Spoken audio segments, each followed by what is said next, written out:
अहो कांगणे सर, ते सरपंचाला मानधन किती असते हो?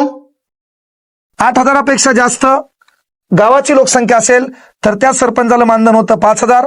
आता त्याला 10,000. आणि सर उपसरपंचाला?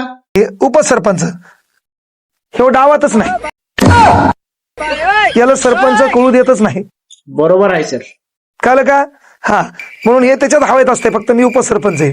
आणि सर ते मग मित्र बी ग्रामपंचायत सदस्य आहे हो, आणि त्याला किती आहे? सदस्य वावरात असते. काय करायला? पळाटे यायचं पाहिलं सण ग्रामपंचायत काय उगा सांगता तुम्ही. ग्रामपंचायत सदस्य वळमणीनं शेळ्या वळायलं, चिचा पाडायलं, कधी कधी रोजान जायला, त्याचं पॅनल यावं म्हणून याला उभं केलेलं असते. ते झालं हो सर, पण त्याच्या मानधनाचं कसं आहे? त्याला मानधन किती आहे? तुला फक्त 200 रुपये मानधन आहे सदस्याला. कळत नाही ग्रामसेवक काय बोलला तुला कळत नाही, पारावरले लोक काय म्हणले तुला काय कळत नाही. तू या फक्त मनातले म्हणत असतो बापरे मी सदस्य आहे.